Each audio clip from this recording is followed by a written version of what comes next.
Hey guys, welcome back. It's Josh, the Financial Advisor Car Guy. This week we're going to talk a little bit about the R8. It has been exactly 1 year since it was delivered.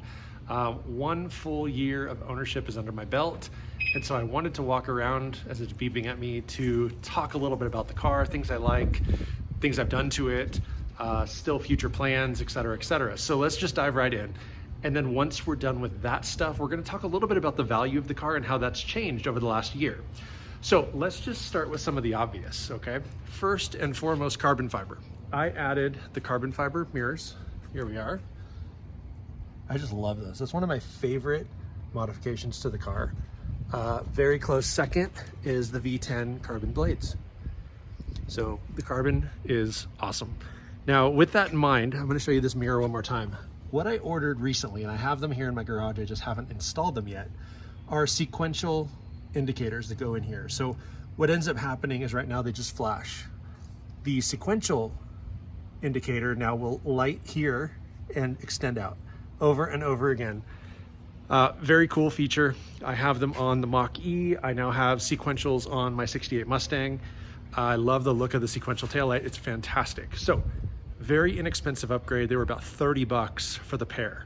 So all it involves is me taking the mirrors off, putting the new lights in, and then reinstalling. And if you guys remember a prior video when I did that, it took me the better part of an evening to figure it all out.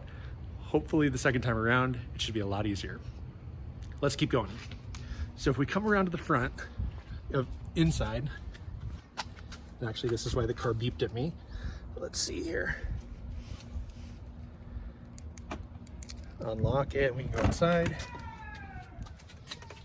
You guys can see here, I've got my carbon fiber paddles. Now you'll also notice that I'm at 40,499 miles. Now when I bought the car, it had 39,000, I want to say 700. So what that means is I've only put about 800 miles on the car. Now that's not very many in 12 months, but you got to keep in mind, I didn't drive this thing a single time through the winter. And as long as there was snow or cinders or ice or anything on the ground, it stayed parked in the garage. I didn't bring it out. If we keep moving around, there's that beautiful V8. Here's my other carbon fiber mod. Boom. A little merch. Financial Advisor Car Guy, license plate frame, pretty cool. That's about all I've done to the car. Now, future plans, I still want to do the engine carbon fiber kit, which actually I'll walk back over there. It's a few different things.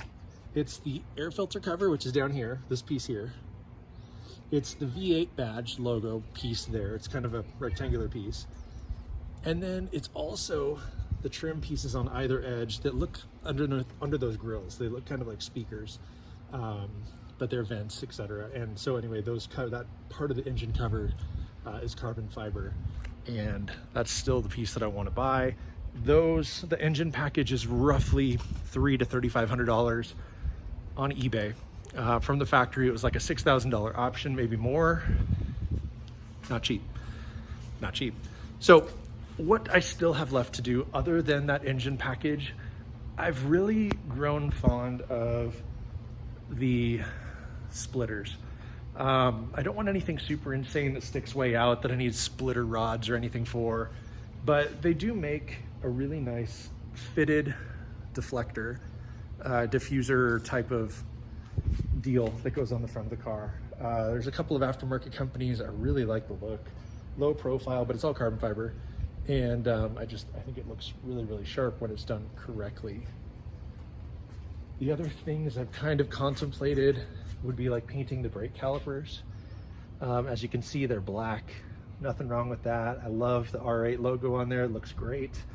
But while we're looking at the wheels and tires, I've also thought about finding a used set of V10 wheels and going from there and kind of doing something a little bit different. You know, I've got the V10 side blades, as you can see, but having V10 wheels would kind of complete that look.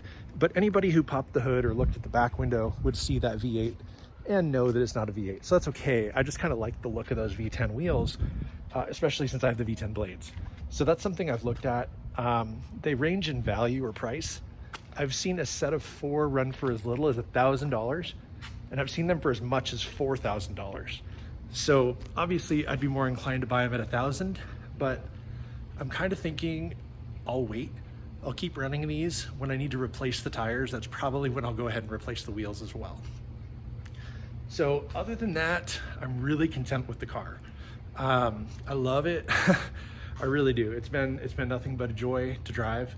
It's been super fun. It's due for an oil change. I do need to have it serviced.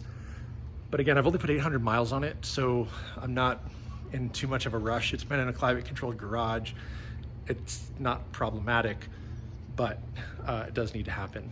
The only other thing that's crossed my mind a little bit, and I don't think I'm even too sold on this, are the facelift taillights.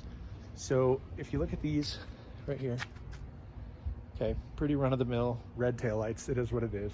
The facelifted version, they're kind of smoked out. I think it's actually the facelifted GT version, but they're a little smoked out. They're kind of a clear red accents inside, and they look a little bit more aggressive. They look a little more modern.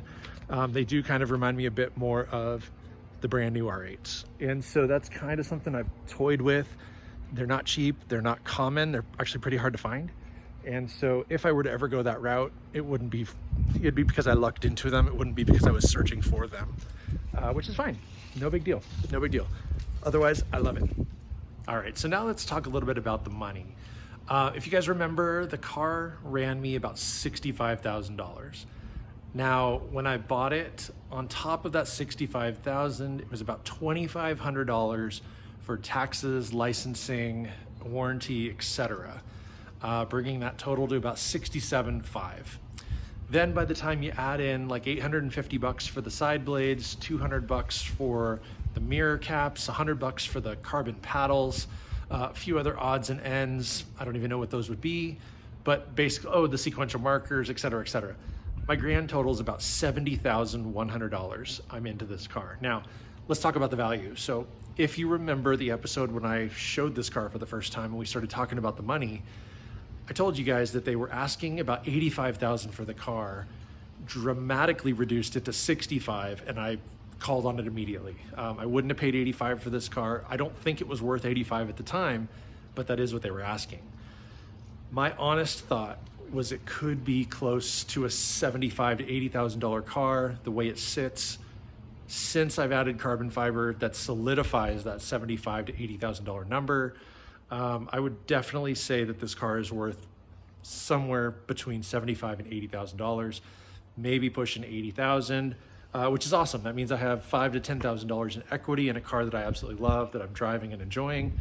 It looks great in the garage, and so it's fun to make content with. I've used it for TikTok, gotten tens of thousands of likes and things like that. And so it has been a fun car to play with. Now, with that in mind, is it perfect? I would say yes. I think that it is absolutely the best starter supercar. It's also the best everyday drivable supercar. And I would say for the money, it's probably one of the best bangs for your buck.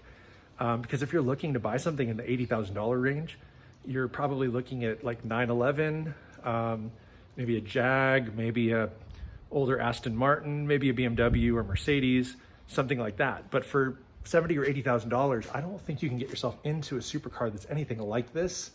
You can track this, it goes fast, all the things. It really checks every box, and it's beautiful. I mean, the thing is absolutely stunning. Every angle, I just love this thing so much. It is beautiful. So now if we talk about depreciation or appreciation, as we should in this case, the market for these cars has softened a little bit. Now, what was going for 100 grand a year ago might be something like 90,000 today. Now, with that in mind, I don't think they're going to go down a whole bunch more. And there's two reasons for that. The first one is this timeless design of the first generation are just getting more and more desirable. People love them. They want them. They want to hang on to them. They want to enjoy them and drive them and look at them and show them and all those things. And they're just not making more of them the way that they do, or the way that they did. So that's one. And they made these in such few quantities. You know, this is like one of 500 in the world 2009s. Maybe I misspoke. Maybe it's one of 500 in the US. Let's say that. One of 500 in the US 2009s. And there's a ton of them that are reconstructed titles or salvage titles. There's also a ton of them that are no longer on the road, right? They've been wrecked and disposed of. So there's not 500 left. There's fewer than that. And, you know, I mean, this has got a lot of options on it too, which makes it even more desirable. So with that in mind, let's say, again, using that $100,000 car a year ago is now $90,000. The other reason I don't think they're going to go down much more in price is because of interest rates. So a year ago, interest rates were really low. I mean, actually, when I bought this car, I financed it because money was cheap. I'm paying about 3% interest on this car. With today's dollars, there's no car loans that are only 3%. They're 8%, 9%. If you have crappy credit, more than 10% for a car loan. And what that does to the payment is ridiculous. You end up paying a small fortune in interest on top of principal of payment. So, you know, for round numbers sake, let's say I've got a $500 car payment based on a car price of whatever it is. Well, if interest rates go up and the price doesn't move, my payments are bigger because I'm paying more interest. If the price comes down a little bit, but the interest rate goes up, okay, it could be a wash. So what I paid for this car at 3% would still cost somebody the same money monthly, even if it was $10,000 less, but they're paying twice the interest. So I hope that makes sense. I'm going to explain that one more time. So bear with me. I'm going to use round numbers. These are not factual numbers. Just this is a for instance, okay? If I buy a $50,000 car and my payments are $500 a month, okay? And I'm only paying 3% interest, that's pretty cheap money. Now, let's say that $50,000 car is $40,000, but I have a 7 or 8% interest rate, maybe a 9 or 10% interest rate if I don't have stellar credit. My payment still might be $500 a month, even though the car is $10,000 less. So hopefully that resonates. So when the economy is doing well and interest rates are really low, that's the best time to leverage the bank's money because it's cheap, okay? You can borrow cheap money. We refinanced our house, 2.9%. Cheap money, right? Less than 3% is free money in some cases. It's so low. You know, my parents back in the 80s bought a house at a 14% interest rate, okay? That's crazy. That's so nuts. Today, interest rates are hovering around 7. That's the highest it's been in 15 years for a mortgage. I mean, my wife and I bought our first house and we were still, I think, at 5%. And that was back in 2005. So all that to say, money isn't as cheap as it was. So in order to combat that, prices have come down some. I don't think that they're going to come down a whole bunch more. And I do think interest rates are going to continue to rise. So what's going to happen is people with cash are really in the buying position that they should be. They can get a great deal on a good car. They're not leveraging anybody's money but their own, which is fine because they're not paying a higher interest rate. And I think from a standpoint of holding values, a cash buyer might be able to negotiate down a little bit better than a financing person. But all that to say, I don't think values of used cars, especially higher end exotics like this one, are going to go away. I don't think you're ever going to see this car at $50,000 again. Those days are long gone, which is sad to me, but that's the truth. I really think that this car will always be a $75,000 or more car, even a V8 with 40,000 miles. A better example would be a V10 with 10,000 miles, okay? That might be $120,000. But again, I've not lost any money and I don't think I'll ever lose money on this car. I really think that it's been a solid investment. I really think that it's going to continue to hold value, if not appreciate. And as the market softens for these cars, I still don't think prices are going to drop much because of interest rates. I don't. I think if they drop some, it doesn't make it more affordable for people. What it does do, again, is it just keeps the payment the same. If we talk about economics, we can add that kind of example to other things too. Houses is a great example, okay? A $500,000 house today with a 3% interest rate is the same as someone buying a $400,000 or $425,000 house with a 7 or 8% rate, okay?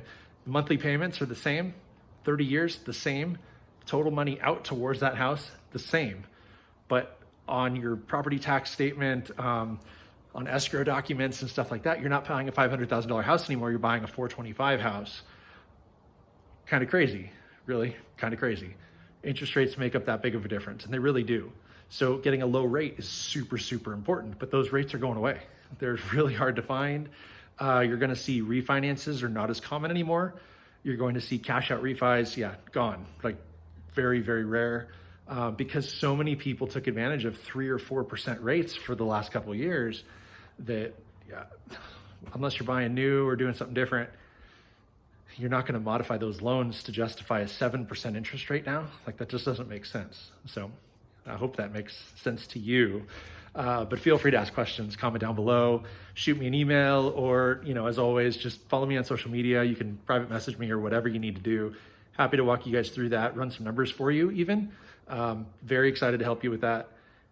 I am going to spend the 1-year anniversary washing this car. I'm going to go do that right now. I'm going to sign off with you guys, wash the car, and then put her away. So thank you so much for watching. As always, like, share, subscribe, comment down below. And always remember, may every investment you make be a good one. Till next time.